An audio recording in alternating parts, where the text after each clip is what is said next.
تھکن سے میرا برا حال تھا۔ پورے 2.5 گھنٹے گروسری اسٹور میں گزار کر سامان سے لدے ہوئے ٹھیلے اٹھا کر جب میں گھر میں داخل ہوا، میرے منہ سے جیسے کڑواہٹ کھل گئی۔ باہر سورج آگ برسا رہا تھا، مگر ٹھنڈے ٹھنڈے لاؤنج میں صوفے پر نیم دراز انکل شہزاد انتہائی آرام سے اخبار کا مطالعہ فرما رہے تھے۔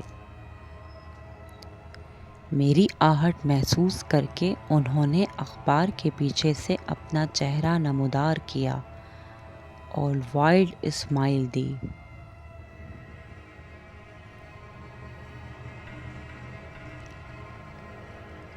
میں نے خود پر کنٹرول کرتے ہوئے ان کو سلام کیا، جس کا جواب دیتے ہی انہوں نے دوبارہ اخبار اپنے خود برود چہرے کے آگے کر لیا۔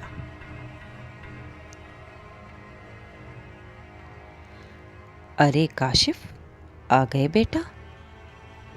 زہرا خالہ کچن سے چائے کا کپ لے کر برآمد ہوئیں، جو انہوں نے انکل کے سامنے رکھ دیا۔ ٹھہرو، میں تمہارے لیے چائے لے کر آتی ہوں۔ ارے نہیں نہیں خالہ، میں اس سڑی ہوئی گرمی میں چائے کے نام سے ہی گھبرا گیا۔ میں بس چلتا ہوں، آپ یہ سودا چیک کر لیں۔ میں نے رسید انہیں تھما دی۔ اچھا؟ زہرا خالہ نے رسید تھام لی۔ میں تو کہہ رہی تھی کہ ایک کپ چائے ہی پی لیتے۔ پھر جیسے وہ چونک کر بولی، ارے کاشف بیٹا، صبح جب تم باہر نکل گئے تو مجھے خیال آیا کہ بجلی کا بل تو کب سے آیا رکھا ہے، اب گھر جاتے ہوئے اسے جمع کروا دو گے؟ وہ مجھے مچلتی نظروں سے دیکھ کر بولی۔ کوئی بات نہیں خالہ، آپ بل لا دیں، میں ابھی جمع کروا دیتا ہوں۔ جب تک خالہ اندر سے بل اور پیسے نکال کر لائیں، میں اخبار کے پیچھے پوشیدہ انکل شہزاد کو دیکھ کر خون کے گھونٹ پی رہا تھا۔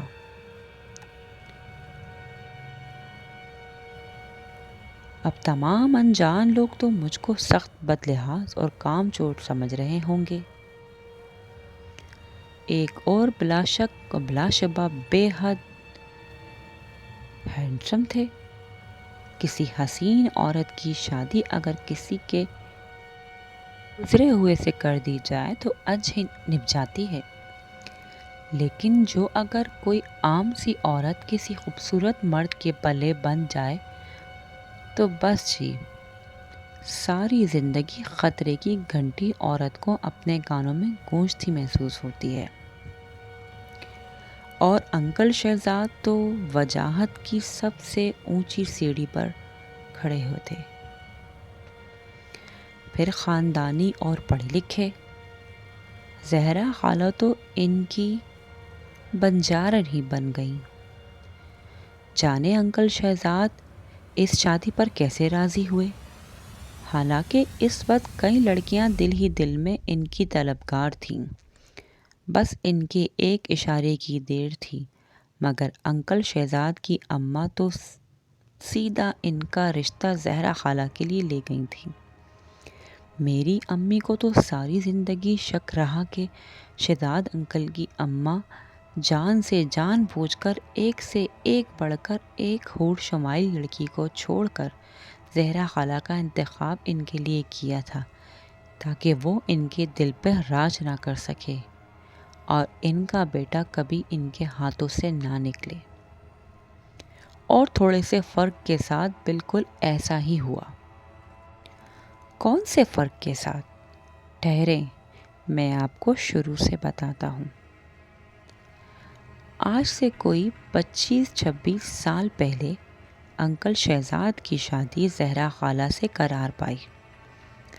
جیسا کہ میں نے کہا، یہ ایک خاصی بے جوڑ شادی تھی۔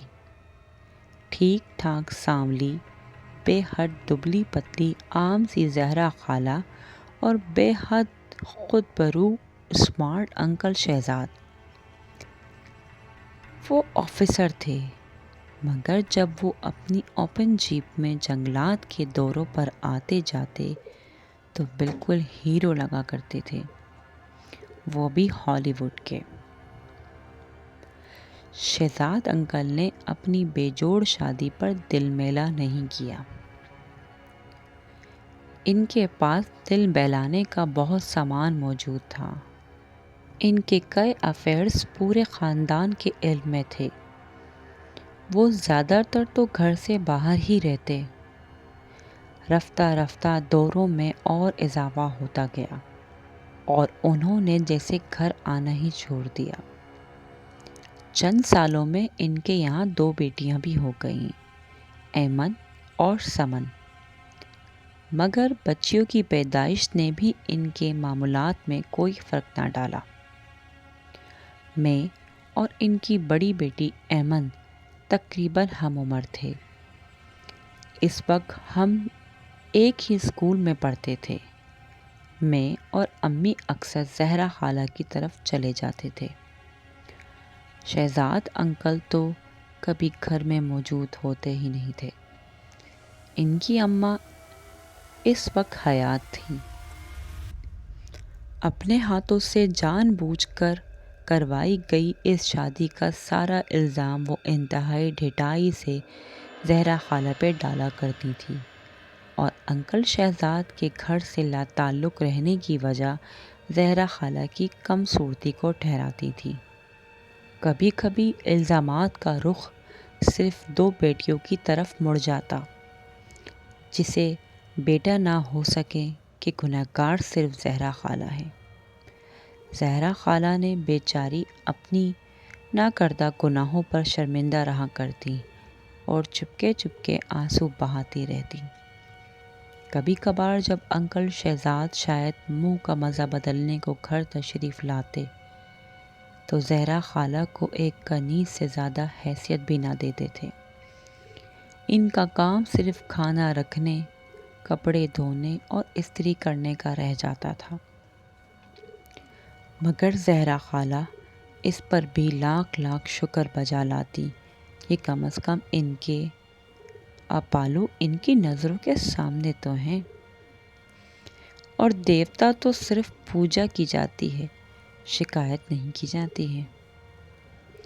بہرحال وقت آگے بڑھتا رہا اور انکل شہزاد کی بے عنائی اور لا تعلق کی باقاعدہ ناپسندگی میں بدلنے لگی۔ زہرا خالہ کی ساس انکل شہزاد کی دوسری شادی کا اعلان کرنے لگی تھیں۔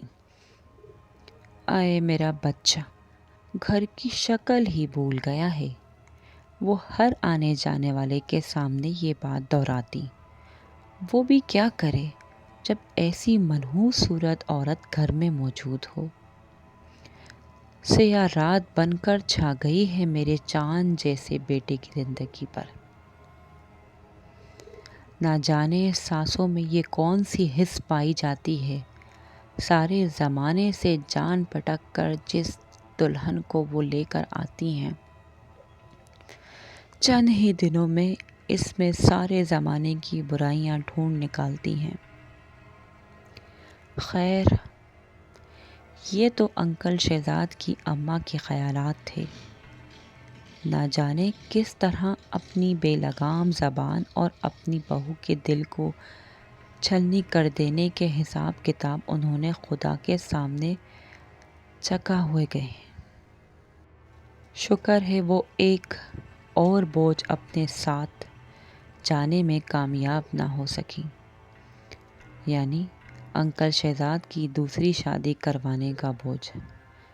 حالانکہ انہوں نے کم ہاتھ پیر نہیں مارے تھے، مگر انکل شہزاد کے نصیب میں کوئی باضابطہ دوسری شادی لکھی ہی نہیں گئی تھی، لیکن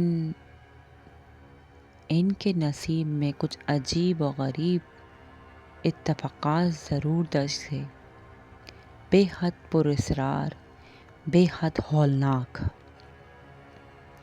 ہوا کچھ یوں کہ کدھر گھر کی شکل ہی نہ دیکھتے تھے، اور کہاں وہ ایسے گھر لوٹے کہ پھر گھر سے قدم باہر نکالنا چھوڑ دیا۔ کیسی آوارگی، کیسی تفریح، یہاں تک کہ کسی نوکری! سب چھوڑ چھاڑ دیا، صرف ہر وقت زہرا خالہ کو آوازیں لگاتے، بس تم ہر وقت میرے پاس رہا کرو، وہ التجا کرتے۔ زہرا خالہ کی ساس کے تن بدن میں آگ لگ جاتی۔ ہو نہ ہو، کل موہی نے ضرور کوئی جادو ٹونا کروایا ہے، ان کو پکا یقین تھا۔ مگر معاملہ اتنا سادہ نہیں تھا۔ انکل شہزاد نے در حقیقت نوکری ترک کر دی، سب چھوڑ دی، کہیں بھی آنا جانا ترک کر دیا، گھر کے سب سے اندرونی کمرے میں خوفزدہ بیٹھے رہتے، صرف اس وقت تھوڑے مطمئن نظر آتے جب زہرا خالہ ان کے پاس ہوتی۔ یہ صورتحال پورے خاندان والوں کے لیے تشویش کا باعث بن رہی تھی۔ سب کے بار بار پوچھنے پر انہوں نے ایک واقعہ سنایا۔ پچھلے دنوں جب میرا تبادلہ ایک دور دراز علاقے میں ہوا تھا، تو وہاں سے میرے ساتھ بھیانک واقعات کا سلسلہ شروع ہو گیا تھا۔ میں ایک شام کسی سنسان جگہ سے گزر رہا تھا، میری جیپ ایک جھٹکے سے رک گئی۔ میں نے اسے اسٹارٹ کرنے کی بہت کوشش کی، مگر وہ اسٹارٹ ہو کر نہیں دے رہی تھی۔ میں جیپ سے باہر نکلا اور کسی کی مدد تلاش کے پیدل نکل چلا۔ شام کا اجالا رات کے اندھیرے میں بدل رہا تھا۔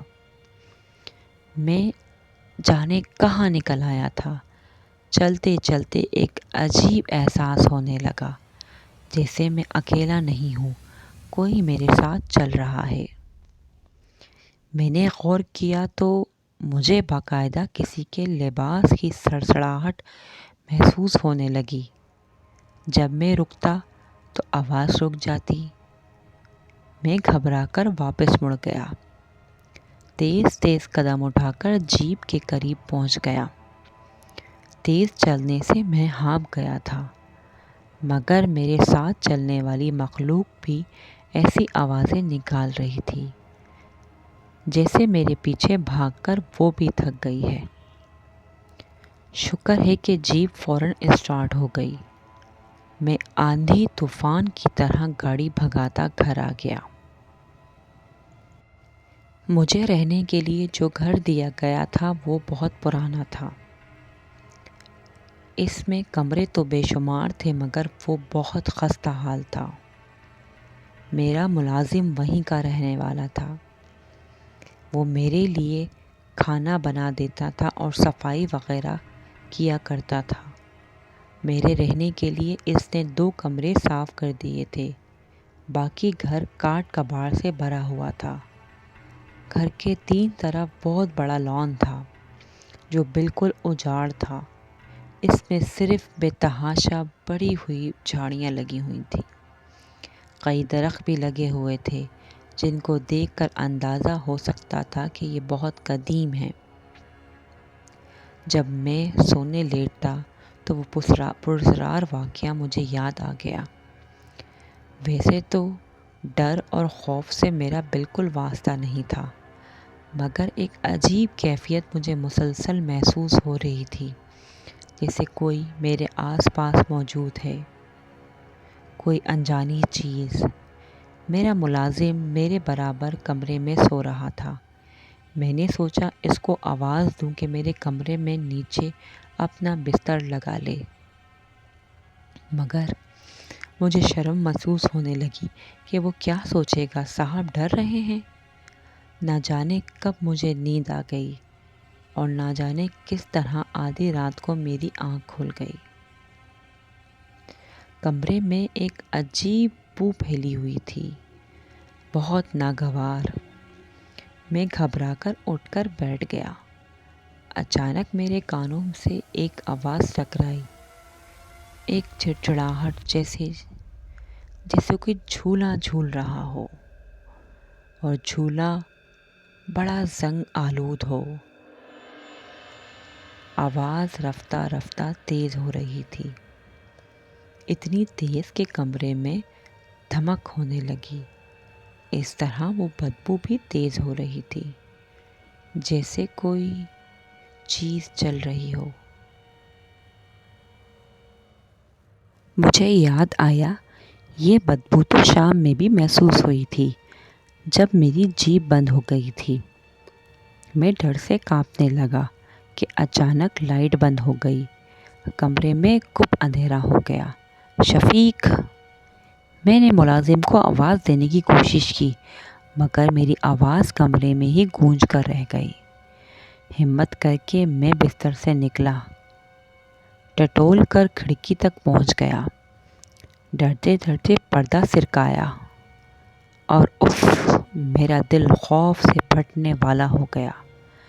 سامنے اجاڑ بیابان لان میں اس آدھی رات کو مکمل اندھیرے میں ڈوبے اس پراسرار گھر میں، چاند کی مدھم روشنی میں وہ جھولے پر بیٹھی ہوئی تھی، لمبا سفید لباس پہنے، اپنے سارے لمبے بال آگے اپنے چہرے پر ڈالے، سر جھکائے وہ لمبے لمبے جھولے لے رہی تھی۔ میں تھر تھر کانپ رہا تھا۔ مجھ میں اتنی ہمت نہیں تھی کہ وہ پردہ واپس آگے کر دوں۔ اچانک جھولا رک گیا، مگر تیز چڑچڑاہٹ کی آواز ابھی بھی آ رہی تھی۔ جھولے پر بیٹھی ہی عورت نے اپنا سر جھکا ہوا تھا، آہستہ آہستہ اوپر کرنا شروع کیا، جیسے کوئی سلو موشن کا سین چل رہا ہو۔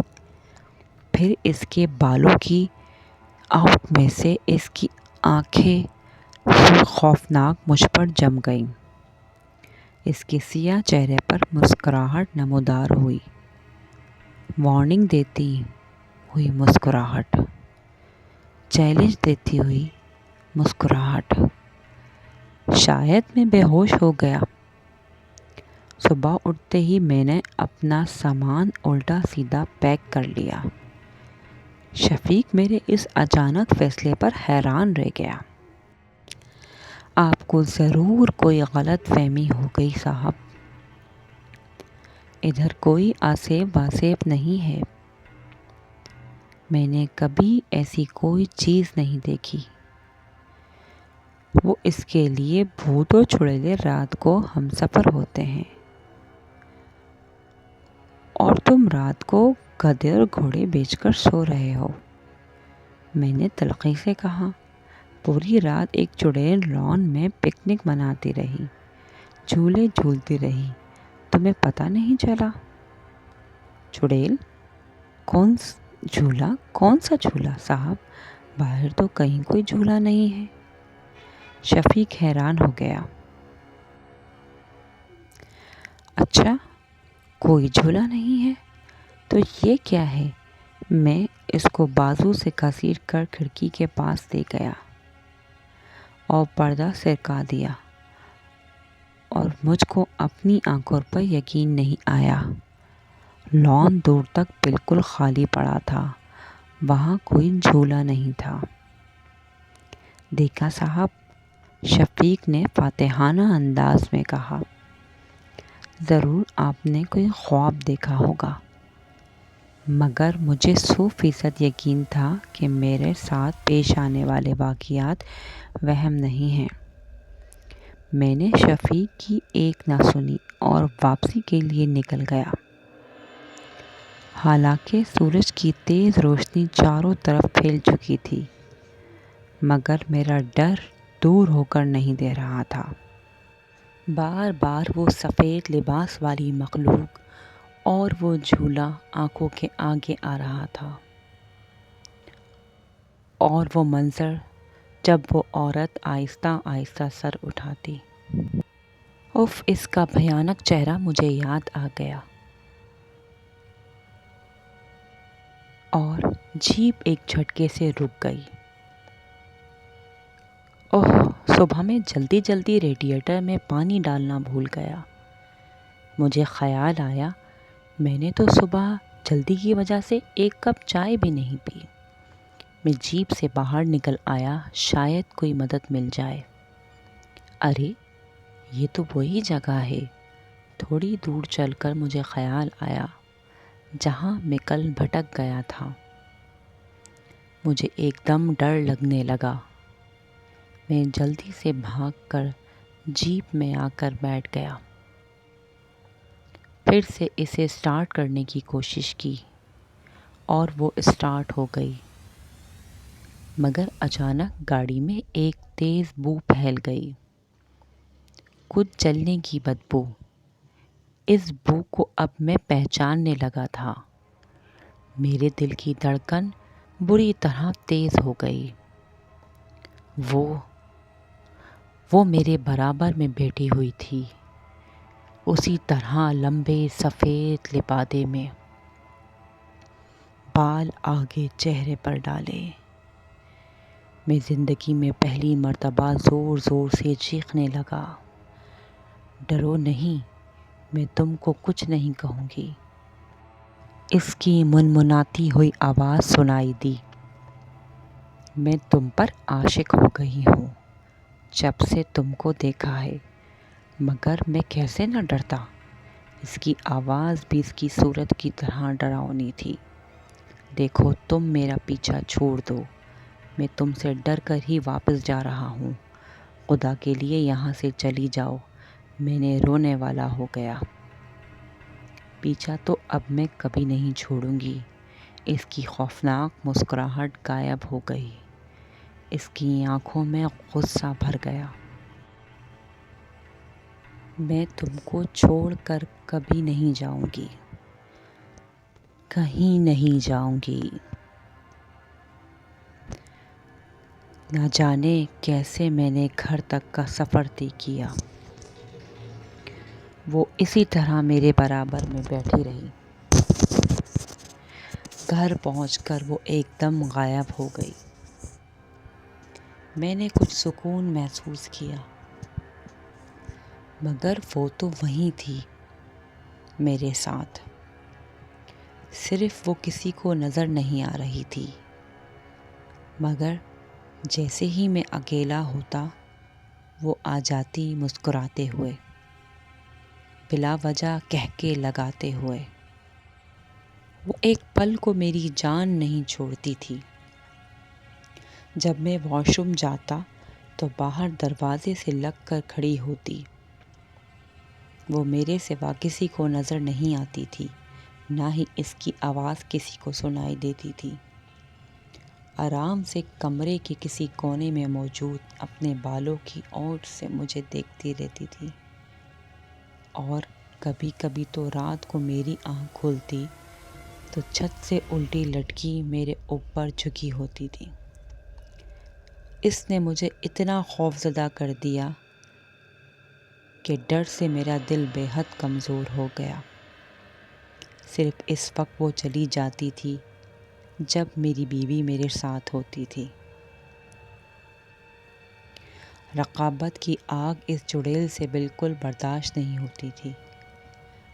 انکل شہزاد یہ سارا قصہ تفصیل سے اس ڈر سے کانپتے ہوئے سنایا تھا۔ قسمت کے کھیل کتنے نرالے ہوتے ہیں۔ ساری زندگی حسین خواتین سے دل لگی کرنے والے انکل شہزاد ایک سچی عاشق کے ہاتھوں دل کے مریض بن گئے۔ اب کیا کیا جائے؟ جو عاشق ایک چڑیل تھی، ایک عرصے تک جس بیوی کے ساتھ سے بچتے تھے، اچانک اس کے آنچل میں پناہ مانگنے لگے۔ خیر نہ جانے یہ عجیب پراسرار کھیل کب تک چلتا رہا۔ انکل نے نوکری چھوڑ دی، کہیں آنا جانا بالکل ترک کر دیا۔ پیلا زرد چہرہ لیے گھر کے کسی کونے میں اکڑو بیٹے تھر تھر کانپتے رہتے۔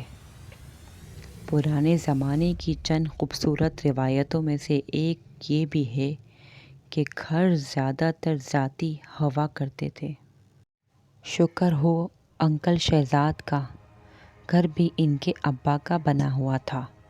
جب انکل کی نوکری چھوٹ گئی یا انہوں نے چھوڑ دی تو چند دنوں بعد گھر میں کھانے کے لالے پڑ گئے۔ آخر ان کی اماں جان نے کچھ اضافے کروا کر اوپر کی منزل پر اٹھا دی۔ جیسے تیسے گزارا ہونے لگا۔ زہرا خالہ کی تو نہ اتنی تعلیم تھی نہ ہی اتنا اعتماد کہ کہیں نوکری کر لیتی۔ اوپر سے دونوں بچیاں بھی گھر کے اتنے عجیب اور گھٹے ہوئے معمول کی وجہ سے اتنی کم ہمت اور کتنی کم اعتماد نکلیں کہ ٹھیک سے بات نہیں کر پاتی تھیں۔ ڈھیر سارے سال گزر گئے۔ شہزاد انکل کی اماں آخر کار دنیا چھوڑ گئیں۔ شہزاد انکل کے اوپر عاشق مخلوق کا عشق لا حاصل بھی آخر مدھم ہو گیا۔ اب وہ ہر وقت ان کے پاس نہیں ہوتی تھی بلکہ کبھی کبھار اپنے محبوب کے درشن کرنے تشریف لایا کرتی تھی۔ خیر یہ ساری رام کتھا تو وہ ہے جو میں اپنے بچپن سے سنتا چلا آیا ہوں، مگر اب میں اصل بات کی طرف آتا ہوں۔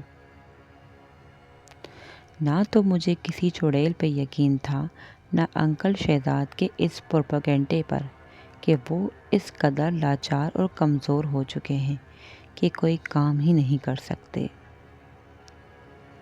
نہ تو کوئی نوکری نہ ہی کوئی گھر کے کام۔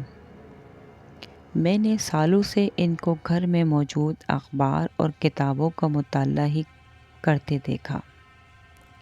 رات کو ٹی وی کے آگے لوگوں سے کہتے ہیں کہ ان کی حالت برسوں بہت بری رہی ہے، مگر اب تو وہ بالکل صحت مند لگتے تھے ہر اعتبار سے۔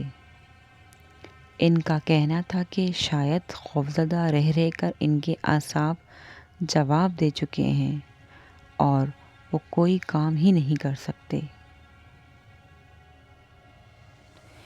میں برسوں سے ان کے گھر کی ہر ڈیوٹی دیتا آ رہا ہوں۔ ان کے گھر کا ہر چھوٹا بڑا کام میری ذمہ داری بنا دیا گیا ہے۔ خیر مجھے کوئی اعتراض نہیں ہے، میں ان کے بیٹے جیسا ہی ہوں، مگر انکل شہزاد اور ان کا کوئی بھی کام کرنا محض ایک ڈھکوسلا ہے۔ وہ اپنی ہڈ حرامی کو اس ڈرامے میں چھپاتے آئے ہیں، مجھے پکا یقین ہے۔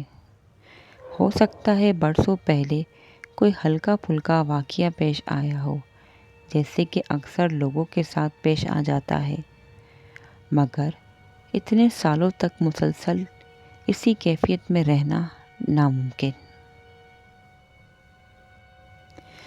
ہیلو کاشف بھائی، سمن کی سخت گھبراتی ہوئی آواز سے میں بھی گھبرا گیا۔ ہاں سمن، کیا ہوا ہے؟ خیریت تو ہے؟ وہ کاشف بھائی، امی کی طبیعت بہت خراب ہے، بے ہوش ہو گئیں۔ ابو نے کہا ہے آپ کو کہوں ڈاکٹر کو لے آئیں۔ میں زہرا خالہ کی طبیعت کا سن کر خود بھی پریشان ہو گیا تھا، مگر ابو کا نام سن کر بری طرح تپ گیا۔ تو موصوف ڈاکٹر کو بلانے کی زحمت بھی نہیں کریں گے، ہونا ہو مفت کا نوکر جو ملا ہوا ہے۔ خیر خود کو کنٹرول کر کے سمن کو تسلی دی۔ رات کے 1:30 بج رہے تھے۔ اپنے دوست اور پڑوسی ڈاکٹر نعمان کو نیند سے اٹھا کر خالہ کے گھر لے گیا۔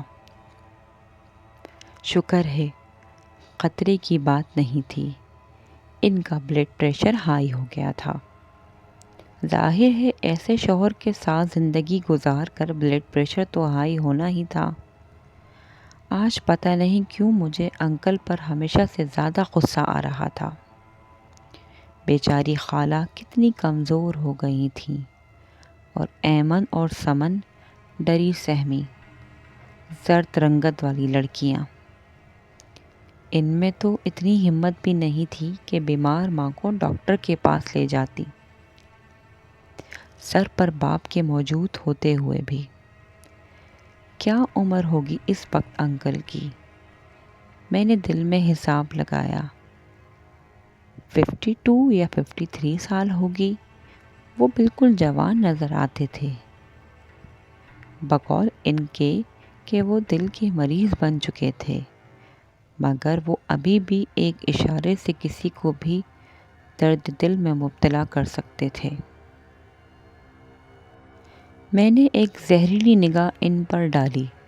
ان کے صرف چند بال سفید ہوئے تھے، چہرے پر کوئی شکن نہیں تھی۔ میرے ساتھ بیٹھے وہ یقیناً میرے بڑے بھائی لگ رہے تھے، مجھ سے کہیں زیادہ خوبصورت بڑے بھائی۔ کاشف بھائی، آپ آج یہیں رک جائیں پلیز، امی کی طبیعت ٹھیک نہیں، ڈر لگ رہا ہے، سمن نے التجا کی۔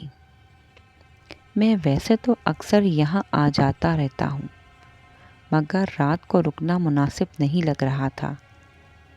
مگر سمن کے پیلے بڑے چہرے کو دیکھ کر مجھے ترس آ گیا۔ چلو ٹھیک ہے، میں امی کو فون کر کے بتا دیتا ہوں۔ سمن مطمئن ہو گئی۔ میرا بستر انکل شہزاد کے کمرے میں لگا دیا گیا۔ میں نے کافت محسوس کی، مگر سارے دن کا تھکا ہوا تھا اور اس وقت رات کے 3 بج رہے تھے۔ میں لیٹتے ہی سو گیا، مگر رات کو اچانک میری آنکھ کھل گئی، جیسے ہوا کا تیز جھونکا میرے چہرے سے ٹکرا کر گیا ہو۔ ایک عجیب بو سی محسوس ہو رہی تھی، جیسے کچھ جل رہا ہو۔ پھر ایک آواز کمرے میں گونجنے لگی، چر چر، جیسے کوئی جھولا جھول رہا ہو، زنگ آلود جھولا۔ میں نے اٹھنے کی کوشش کی، مگر میرا جسم جیسے پتھر کا بن گیا تھا۔ جھولے کی آواز تیز ہونے لگی۔ میں نے آنکھیں پوری کھول دیں۔ کمرے میں مدھم روشنی پھیلی ہوئی تھی۔ اس جلتی بجھتی روشنی میں کوئی اندر داخل ہو گیا تھا، سفید لباس میں، بال آگے ڈالے۔ وہ آہستہ آہستہ انکل شہزاد کی طرف بڑھ رہی تھی۔ میرا دل خوف سے پھٹنے لگا۔ وہ انکل کے قدموں میں بیٹھ گئی، ان کے پیر سہلانے لگی۔ انکل نیند میں تھے۔ اس نے آہستہ آہستہ سے اپنے منہ سے بال ہٹا دیے۔ انکل شہزاد نے ساری زندگی اس کے بھیانک چہرے کا جو نقشہ کھینچا ہوا تھا، وہ تو کچھ بھی نہیں تھا، وہ کہیں زیادہ مکروہ تھی۔ اچانک اس کی سرخ آنکھیں مجھ سے ٹکرائیں۔ میں ڈر سے کانپ رہا تھا۔ وہ مسکرانے لگی، پھر مجھ پر نظریں جمائے ہوئے اس نے اپنی کالی سیاہ زبان نکالی اور انکل کے قدموں پر رکھ دی۔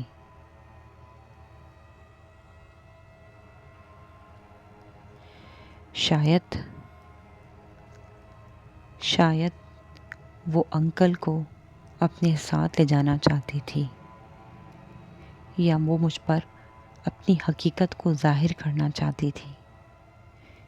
میں آج تک نہیں سمجھ پایا کہ انکل شہزاد نے اپنی زندگی ایسے کیسے گزاری ہوگی۔ آج مجھے یقین ہو گیا ہے، میں ان کو ہمیشہ غلط سمجھتا آیا۔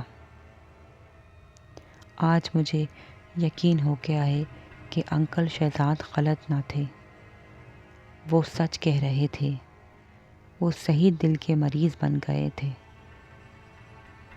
آج ان کے کمرے میں سو کر مجھ پر حقیقت فاش ہو گئی۔